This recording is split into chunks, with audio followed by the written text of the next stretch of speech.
विद्यार्थी मित्र James academy channel में अल्पेश ठुमर वती आपનું स्वागत है। આપણે યુનિટ 19 સેમિકન્ડક્ટર ઇલેક્ટ્રોનિક્સ દ્રવ્ય રચનાઓ અને સાદા પરિપથમાં આજે આપણે આ વિડીયોમાં નીટ જીના એમસીક્યુ 2015 અને 16માં જે પૂછાઈ ચૂક્યા છે મિત્ર તેનો આજે આપણે અભ્યાસ કરીશું।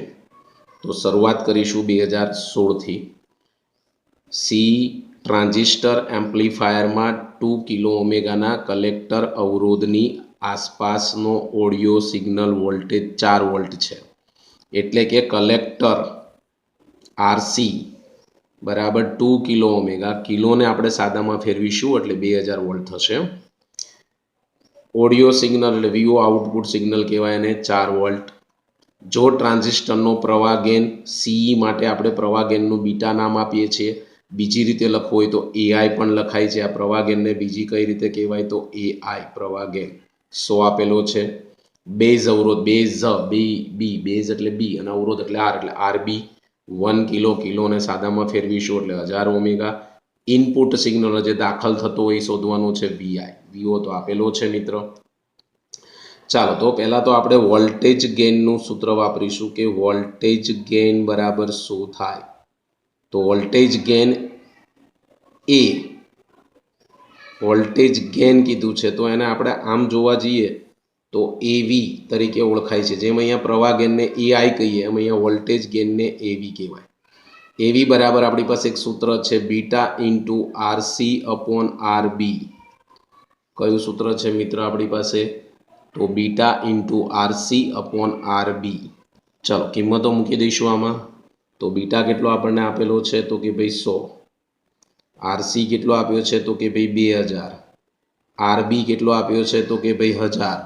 અહીંથી 3 શૂન્ય જશે, અહીંયા વધશે 2 વડે ગુણીશ એટલે 200 માટે એવી મને કેટલો મળ્યો મિત્ર? 200। ઓકે, હવે આપણને શું શોધવાનું કીધું છે? Output signal voltage. તો આપણે એવું કહી શકીએ કે વોલ્ટેજ ગેન બરાબર એક સૂત્ર છે એવી બરાબર બીજું એક સૂત્ર છે વીઓ એટલે આઉટપુટ વોલ્ટેજ છેદમાં વીઆઈ। आउटपुट वोल्टेज छेद में वीआई। आउटपुट वोल्टेज तमने आपी दीधुं छे केटलुं आप्युं छे 4। इनपुट वोल्टेज शोधवानुं छे। हूँ वीआई ने करता करीश अहींया आवशे अहींया एटले के वीआई एआई एवी नी जग्याए आवशे अने वीआई नी जग्याए एवी। तो 4 छेद में एवी एवी केटलो आपणे आपेलो छे? अहींया शोधेलो छे 200।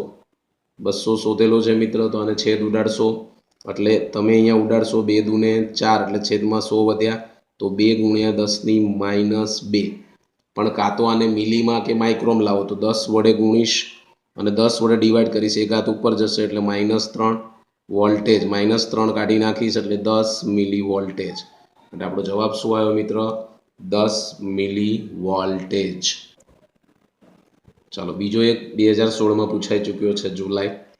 ज्यारे इनपुट एबीसी आकृति आपेली छे शरूआत में 0 तथा फरीथी 1 होय त्यारे नीचे आपेल परिपथ में आउटपुट वाय केटलो हशे? अहींया वाय छे आउटपुट वाय। वाय फाइंड करवानुं छे मित्र, शोधवानुं छे। तो पहला तो आपणे आमां शुं आवशे ए जोई लईए। तो हूँ अहींया लखी नाखुं वाय डेश कारण के आमां डबल इनपुट छे। हवे आउटपुट सिंगल मळशे तो आपणने शुं मळशे? तो पहला ए नक्की करो कि आ गेट कयो छे तो कि भाई एन गेट छे। तो एन गेट माटेनुं सूत्र ए डॉट बी थाय मित्र। ओके, हवे आ बेनो जवाब छे અહીંથી दाखल थशे ने અહીંથી सी आवशे। तो अहींया આપણે લખીશું y बराबर હું પહેલા सूत्र स्वरूपे લઈશ પછી આપણે એને આપણને 1001 ને 1100 એમાંથી જવાબ લાવવાનો કહે છે। તો આપણે જોઈશું।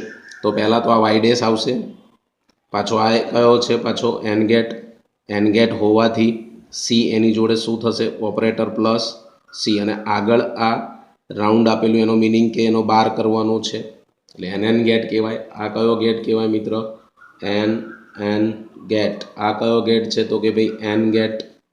आकृति में आपेलू न होय आपणे जाते आने रूपांतरित करवू पड़े। हवे तमे मूल्य लेशो 0 ना तो ख्याल आवशे ने। तो आपणे एक कोष्टक स्वरूपे पहला तो लईशुं। तो पहला अहींया लखीशुं ए। आपणे पहला कोष्टक स्वरूपे लईशुं तो अहींया ए लखीशुं। इनपुट शुं आपो छो? अहींया हूँ बी लखीश। हवे बी आ बीनो जवाब आवे छे तो वाय डैश बराबर ए ડોટ આવશે મિત્ર એન ગેટ માટે, તો અહીંયા લખીશ ડોટ બી. પછી જે વાય ડેશ આવ્યો એની સાથે આપણે શું કરવાનું છે વાય, અને પછી હું અહીંયા વચ્ચે સી લખીશ મિત્રો, એટલે શું થાય આ બેનું આપણને જવાબ લાવવામાં સરળ પડે. અહીંયા વાય બરાબર વાય ડેશ ડોટ સી નો બાર. ચાલો તો આપણે પહેલાં આનું ઇનપુટ દાખલ કરીએ તો જલ્દી ખબર પડશે મિત્રો. ચલો તો પહેલાં આપણે અહીંયા લઈશું, શું લઈશું, તો પહેલાં આના મૂલ્ય લઈ લો 0 0 1 1. ચલો પછી 0 1 0 1 0 0, જવાબ શું આવશે મિત્ર 0 0 1 1 1 0 1 1 1 1. ચાલો સી ઓપરેટરમાં આપણે આપણી રીતે મૂલ્ય આપવાના થાય છે. ડોટ ઓપરેટર હતું મિત્ર, એ ભૂલ કરી છે આપણે. 0 0 0 થશે, 0 1 તો એ શું થશે તો કે ભાઈ 0 થશે, 1 0 0 થશે ને 1 1 1 થશે. આ યાદ રાખવાનું, ભૂલ ના પડે મિત્રો. ચલો અહીંયા આપણે ઓપરેટરમાં આઉટપુટમાં આપણે આપવાનું છે એટલે 0 1 0 1, અથવા 2 0 અને 1 આપત તો બી ચાલે. 0 0, ચલો આનું શું થશે 0 0 નું 0, પણ ઉપર શું છે પાછું 12 એટલે એન ગેટ, એટલે શું થઈ જાય 0 નું પાછું 1. 0 1 તો કે ભાઈ 0 અને પાછું એનું 12 એટલે 1. 0 0 0 અને એનું 12 એટલે 1. 1 1 0 ના 1 1 1 અને એનું 12 એટલે 0. માટે આપણને અહીંયા જવાબમાં શું આવે છે એ ચેક કરવાનું છે આઉટપુટમાં. તો આઉટપુટમાં આપણને વાય કેટલો હશે, આઉટપુટમાં વાય આપણને કેટલો મળે છે. તો તમે અહીંયા જોઈ શકો છો કે આ ત્રણેય 0 હોય, એ બી અને આ સી 0 હોય ત્યારે જવાબ શું આવે છે તો કે ભાઈ 1. પછી ત્રણેય 1 હોય ત્યારે જવાબ શું આવે છે 0, તો આપણો જવાબ શું થશે 1 0, એટલે આપણો જવાબ એ આવશે. કયો જવાબ આવશે આપણો ઓપ્શનમાં એ, 1 અને 0. આગળ વધીશું. ત્રીજો એમસીક્યુ 2016 જુલાઈમાં પૂછાઈ ચૂક્યો છે. આપેલ પરિપથમાં બે આદર્શ ડાયોડને નીચે આપેલ આકૃતિમાં બતાવ્યા પ્રમાણે જોડેલ છે. બે ડાયોડ છે આપણી પાસે, બંને આદર્શ છે. તો અવરોધ R1 માંથી કેટલો પ્રવાહ વહેતો હશે, R1 અહીંયા છે એટલે આમાંથી વહેતો પ્રવાહ આપણને શોધવાનું કહે છે કે કેટલો પ્રવાહ વહે છે. ચાલો પહેલાં તો વોલ્ટેજ તમને આપી દીધું છે, અહીંયા કેટલું આપવામાં આવ્યું છે વોલ્ટેજ આ રહ્યું, તેને ઈએમએફ બેટરીનું ઈએમએફ એટલે E બરાબર 10 વોલ્ટ આપણે પરિપથમાંથી લઈ લઈશું. ઓકે, તમને R1 આપી દેવામાં આવ્યો છે, કેટલો આપ્યો છે 2 ઓમેગા. તમને R2 આપેલો છે, કેટલો આપ્યો છે 3 ઓમેગા. તમને R3 આપ્યો છે તો કે ભાઈ 2 ઓમેગા. આગળ વધીશું. D1 અને D2 ડાયોડો આપણને આપેલા નથી. જોઈએ D1 અને D2 કઈ રીતે મળશે, જે આપણને આપ્યા નથી એટલે એના મૂલ્ય કેવી રીતે લેવા. તો તમે પહેલું D1 જોવો. ચલો D1 કેવી રીતે જોડાયેલું છે પહેલાં D1 ની ચર્ચા કરીએ. આ D1 છે એમાં અહીંયા આપણે કયું બિંદુ લઈએ છીએ તો કે ભાઈ P, અને આ બિંદુને કયું કહેશો તમે N. તો P કોની સાથે છે ઋણ સાથે, અને N કોની સાથે છે ધન. તો આ કયું થયું ભાઈ રિવર્સ બાયસ. કયું જોડાણ કહેવાય, બાયસ કયું કહેવાય તો કે ભાઈ રિવર્સ બાયસ. માટે આમાંથી કોઈ પણ પ્રકારનો પ્રવાહ આમાંથી વહેશે નહીં, એટલે આમાં પ્રવાહ શૂન્ય થશે. D1 ડાયોડ આ પરિપથમાંથી કોઈ પ્રવાહ વહેશે નહીં, માટે R2 માંથી વહેતો પ્રવાહ શૂન્ય. ચલો D2 ની વાત કરીએ તો આ છેડો છે એ આપણા માટે કયો થશે તમે ચેક કરી શકો છો. આ પાછળવાળો P અને આ તો P કોની સાથે છે ધન સાથે, અને N કોની સાથે છે ઋણ. માટે આ કયું થશે તો કે ભાઈ ફોરવર્ડ બાયસ. કયું થશે ફોરવર્ડ બાયસ. માટે D2 ની સાથે શું જોડાયેલું છે અવરોધ R3, માટે R3 માંથી પ્રવાહ મળે છે, પ્રવાહ મળે છે. માટે આપણી પાસે કુલ પ્રવાહનું સૂત્ર છે, કુલ પ્રવાહ બરાબર કુલ EMF છેદમાં કુલ અવરોધ. તો સૂત્ર વાપરીશું I બરાબર કુલ EMF E. આપણી પાસે અવરોધ છે પહેલો R1, કારણ કે આમાંથી તો વહે જ છે પ્રવાહ, આમાં જતો નથી એટલે આને લઈએ. પછી હું લઈશ અહીંયા D2 આવે છે એટલે પ્લસ D2 અને પ્લસ R3. પણ D2 ડાયોડ મૂલ્ય આપ્યું નથી એટલે 0 લેવાનું. આમ બી તમને કહેવામાં આવ્યું છે આદર્શ ડાયોડ છે. આદર્શ ડાયોડ્સમાં ફોરવર્ડ બાયસ હોય ત્યારે એનું મૂલ્ય 0 થાય. તો I બરાબર EMF 10, R1 2, D2 0. આ જ સમજવાનું છે મિત્ર. D2 નહીં આપે તમે D2 શોધવા માટે બીજા સૂત્ર વાપરો પણ જવાબ આવે નહીં, કારણ કે આદર્શ કીધું છે. આદર્શ કીધું એટલે ડાયોડ 0 થાય. અને R3 તમારી પાસે 2 છે, તો 10/4 અને આપણે ડિવાઈડ કરી દઈશું તો 2.5 એમ્પિયર. આ યાદ રાખવાનું છે. અહીંયા આદર્શ D2 કેમ 0 લીધો છે અહીંયા લખી શકીએ. આદર્શ ડાયોડ છે માટે એને આપણે શૂન્ય લઈએ છીએ. એનો અવરોધ લેવાનો છે ને, એટલે એ શૂન્ય ગણાય. ચલો આગળ વધીશું.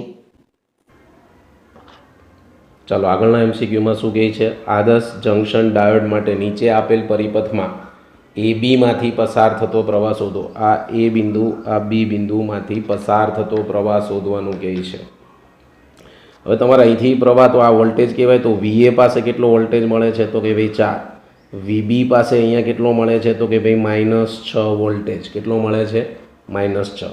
ઓકે, આ છેડો છે એને આપણે P કહીએ છીએ, આ છેડો છે એને N કહીશું. P છેડો છે એ ધન સાથે છે, N છેડો એટલે અહીંયા લખી શકાય કે ડાયોડ ફોરવર્ડ બાય અસ્થિતિમાં છે. અને આદર્શ ડાયોડો એટલે આનો અવરોધ આપણે શું ગણીએ છીએ? 0.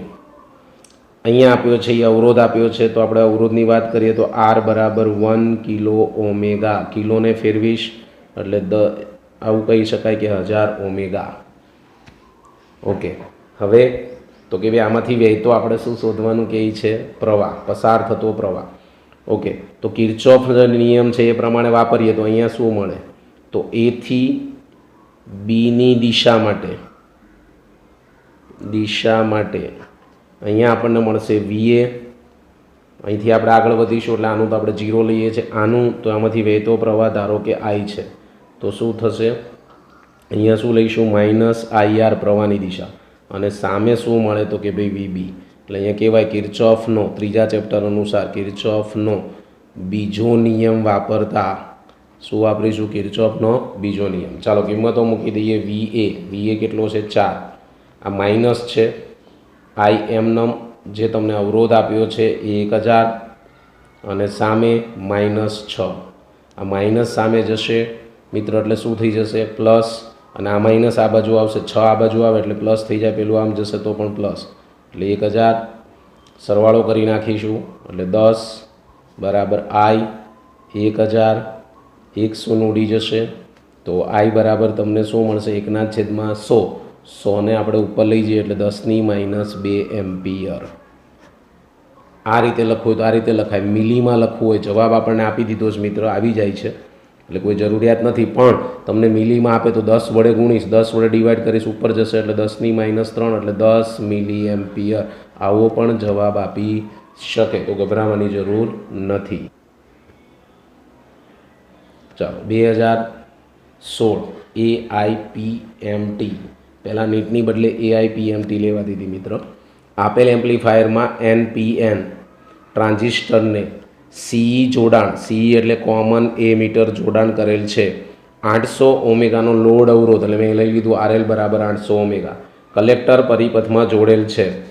તેના બે છેડા વચ્ચેનો વોલ્ટેજ 0.8 છે.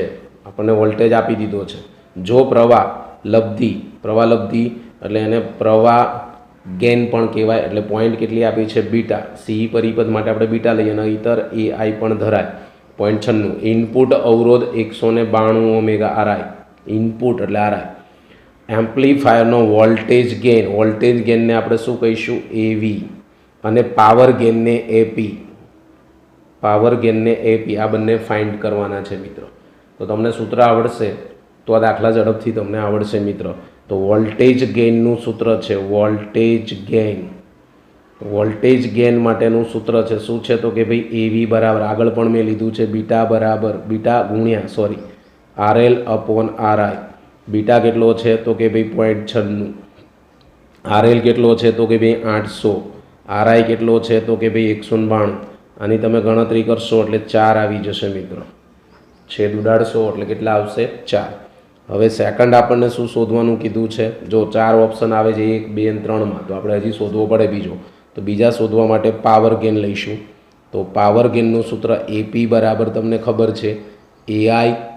એટલે કે બીજું સૂત્ર પણ છે આપણી પાસે, પણ અહીંયા તમને AV મળી ગયો છે અને AI તમને આપી દીધો છે 0.96.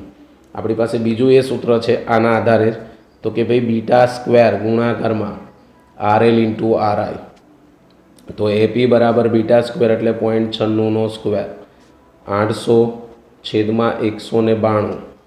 હવે છેદ ઉડાડી દેશો એટલે એપી બરાબર તમને મળશે 3.8399.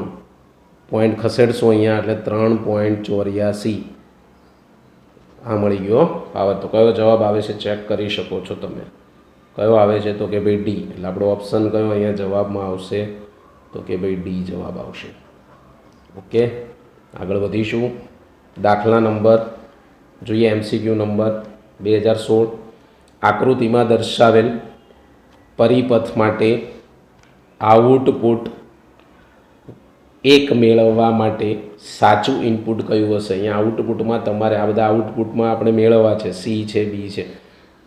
આઉટપુટ તમારે 1 આવવું જોઈએ એવું કહે છે.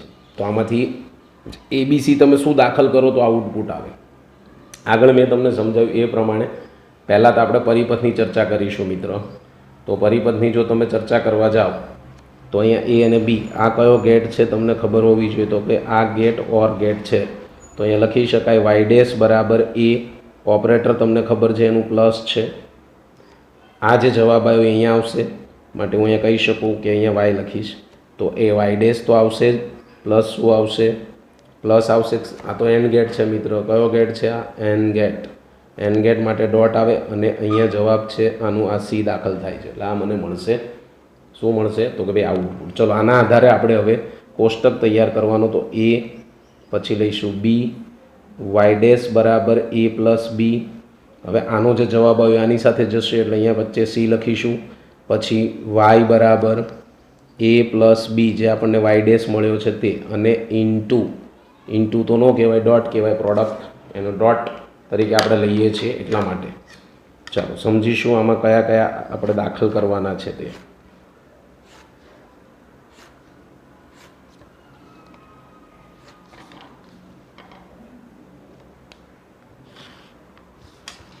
ચાલો સમજી લઈએ. તો પહેલાં આપણે દાખલ કરીશું 0. બરાબર, અહીંયા પણ હું 0 લઈશ. ચલો, બંને 0 હોય તો તમને ખબર છે કે 0 અથવા 0 તો 0 ઓર ગેટમાં.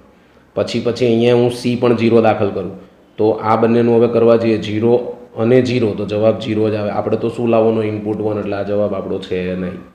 અહીંયા પણ 0 લઈશ, અહીંયા પણ 0 લઈશ, જવાબ 0 આવશે. અહીંયા હવે હું 1 લઈશ. 0 એન્ડ ગેટ વાપરવાનો, 0 1 એટલે 0 જ થાય, તમને ખબર છે, એટલે જવાબ આવતો નથી. ચલો અહીંયા 1 લઈશ ને અહીંયા 0 લઈશ. 1 0 ઓર ગેટ છે તો 1 આવશે. અહીંયા તમે 1 વાપરશો સીમાં. ચાલો 0 લઈએ. 1 0 જવાબ આવશે 0. આવી જ રીતે તમે અહીંયા વાપરશો 0 અને 1 તો જવાબ આવશે અહીંયા 1. અહીંયા આપણે ઓપરેટર લઈએ 0 તો અહીંયા જવાબ આવશે 0. ચલો અહીંયા આગળ વધીએ. તો અહીંયા મેં ઓપરેટર લીધું 1, અહીંયા પણ મેં 1 લીધું તો અહીંયા જવાબમાં 1 આવ્યું. ખ્યાલ આવે છે ને? ઓકે, પછી અહીંયા 0 લઉં તો જવાબ શું આવશે? પાછો 0. ઓકે, હવે હું અહીંયા 1 લઉં છું તો અહીંયા શું આવશે? 1 ઓપરેટર. અહીંયા પણ 1 આવશે કારણ કે 1 1 ઓર ગેટ છે ને એટલે 1 થઈ જશે. પછી સી આપણે 1 લઈએ સપોઝ તો 1 એન્ડ ઓપરેટરમાં તો અહીંયા 1 આવશે. તો ઇનપુટ મને 1 મળ્યું.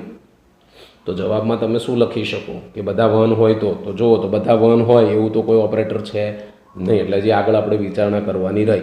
ચાલો હું અહીંયા 1 લઉં, અહીંયા 0 લઉં તો જવાબમાં અહીંયા 1 આવશે કારણ કે ઓર ઓપરેટર છે એટલે 1 0 એટલે 1 થાય.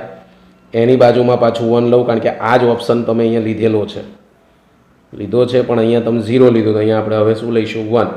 તો 1 1 શું થઈ જશે? 1. તો ચેક કરો કે A 1 B 0 અને C1, A1 B0 અને C1. તો કયો જવાબ આવે છે? આપણો જવાબ કયો આવશે મિત્રો? સી. આ યાદ રાખજો માટે જવાબ કયો આવે છે? સી. આ રીતે ગણતરી કરવી પડે. આવો જ્યારે પણ પરિપથ આપે ત્યારે તમારે આવા ઓર ગેટ મૂકતા જવા પડે. ઓર ગેટ એન ગેટ આવી રીતે સૂત્ર પહેલાં બનાવી દેવાનું. સૂત્ર બની જાય પછી તમે આવા ઓપરેટર વાપરો. આપણે 0 0 0 1 એવા આપણે અંદર દાખલ કરીએ છીએ.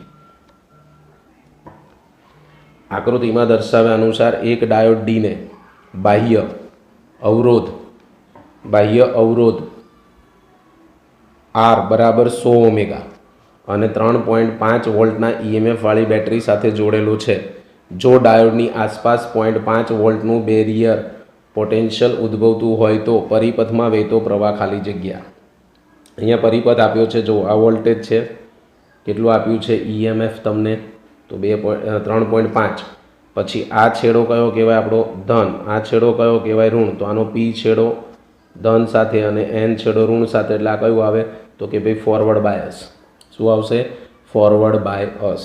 અવરોધ R માટે કંઈ કીધું છે તમને? હા, તો ડાયોડની આસપાસ, આ ડાયોડની આસપાસ 0.5 વોલ્ટેજ, જ્યારે ફોરવર્ડ બાયસ છે એટલે 0.5 વોલ્ટેજ આપણે ગણતરીમાં લઈ શકીએ. ઓકે, તો પછી તો આપણે આમાં શું શોધવાનું કહે છે તો કે પરિપથમાંથી વહેતો પ્રવાહ, તો પ્રવાહનું સૂત્ર શું થશે? તો આના પ્રવાહ માટે સૂત્ર ડાયરેક્ટ આપણે પરિપથમાંથી વહેતો પ્રવાહ શોધો એમ કહે છે આપણને. તો પહેલાં તો કુલ વોલ્ટેજ શોધવો પડે, પરિપથનો વોલ્ટેજ. તો કે ભાઈ પરિપથનો વોલ્ટેજ V બરાબર 3.5 માઇનસ 0.5, કારણ કે આમાંથી આ બીજો વોલ્ટેજ છે એ માઇનસ થશે, માટે કેટલો મળશે ભાઈ તમને? 3 વોલ્ટેજ. પ્રવાહનું સૂત્ર છે V બરાબર IR. V 3 મળ્યો. અવરોધ તમને આપી દેવામાં આવ્યો છે અહીંયા 100, માટે છેદમાં 100 મૂકીશ, ઉપર લઈ જઈશ. કેટલા થશે તો કે ભાઈ 10-2, પણ મારે તો એને પાછું 10 વડે ગુણીશ, 10 વડે ડિવાઈડ ઉપર જશે એટલે 10-3 એમ્પિયર. 3 કાઢી નાખીશ એટલે 30 મિલી એમ્પિયર. તો કયો જવાબ આવે છે આપણો? તો કે ભાઈ બી ઓપ્શન. આગળ વધીશું. નીચે આપેલ, આ 2015ના પૂછાયેલા છે. નીચે આપેલ આકૃતિ, તમને અહીંયા આકૃતિ આપેલી છે. નીચે દર્શાવેલ પરિપથમાં લોજિક ગેટના સંયોજનથી કયો ગેટ મળે છે? આપણે ગેટ અહીંયા કયો મળે છે તે જોવાનું છે. તો અત્યાર સુધીમાં આપણે અહીંયા જોયું તો આ બે ગેટ કયા છે મિત્રો? તો કે ભાઈ એન ગેટ. તો એ દાખલ કર્યો તો આને હું Y1 કહું તો Y1 બરાબર A બાર. અહીંયા હું Y2 કહું તો શું થાય? B બાર. અને બંને પાછા આ ઓપરેટર કયું છે તો કે ભાઈ ઓર. તો અહીં કહી શકું કે Y1 પ્લસ ઓપરેટર મૂકવાનું થશે Y2, અને ઉપર શું આવી જાય તો કે ભાઈ બાર. હું બંનેની કિંમત મૂકી દઉં તો શું થાય તો કે ભાઈ A નો બાર પ્લસ B નો બાર અને ઉપર બાર. તો આનો જવાબ શું થાય ખબર છે? A dot B. એટલે આપણને કયો ગેટ મળ્યો કહેવાય? આ તો કે ભાઈ એન ગેટ.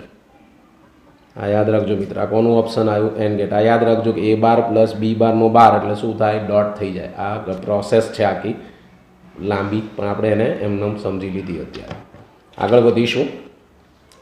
આકૃતિમાં બતાવ્યા અનુસાર ચોરસ આકારનું ઇનપુટ એક PN જંક્શનને આપેલું હોય ત્યારે RL ની આસપાસ આઉટપુટ સિગ્નલ કેવું મળશે? આઉટપુટ સિગ્નલની આપણને વાત કરે છે મિત્રો. તો આ છે એ લંબચોરસ છે. અહીંયા તમને લોડ અવરોધ આપ્યો છે, અહીંયા ડાયોડ આપ્યો છે. આ પરિપથ તમને આપેલો છે રકમમાં. હવે આપણા જવાબમાં શું આવશે એ કહે છે. તો અહીંયા તમે જોઈ શકો છો કે આપેલ પરિપથમાં PN જંક્શન કીધું છે. શું કહેવામાં આવ્યું છે મિત્ર? PN junction. તો PN જંક્શન હવે અર્ધ તરંગ રેક્ટિફાયર માટે છે. આ કોના માટે છે? અર્ધ તરંગ રેક્ટિફાયર. કારણ કે એક જ ડાયોડ છે, એક ડાયોડમાં અર્ધ તરંગ રેક્ટિફાયર, બે ડાયોડ હોય તો પૂર્ણ તરંગ રેક્ટિફાયર થાય. માટે આઉટપુટ સિગ્નલ શું મળશે? તો આઉટપુટ સિગ્નલમાં આ જો આ છે એનાથી ઉલટું તો કદાપી મળે, એટલે આ બે તો આવે જ નહીં. આ બેમાંથી એક આવે તો અહીંયા વોલ્ટેજ તો 5 આપ્યા છે અને અહીંયા 10 આપ્યા, એટલે આ બી પણ નહીં આવે. તો આપણો જવાબ શું આવશે? ડી. જેવું છે એવું જ મળે અર્ધ તરંગમાં, કારણ કે એક જ બાજુનો ભાગ મળે, નીચેની સાઈડ તો મળે જ નહીં અર્ધ તરંગમાં. પૂર્ણ તરંગ હોય તો ઉપરની સાઈડ અને નીચેની સાઈડ બંને સાઈડ મળે છે. માટે આપણો એ જવાબ આવે છે ડી. મિત્ર, આપણે આજે 2015 અને 2016માં પૂછાયેલા MCQ જોયા, તો આ તમને ઉપયોગી બનશે એવી આશા રાખીશું. અને નેક્સ્ટ વિડીયો હવે આના પછીમાં આપણે બીજા MCQ જોઈશું.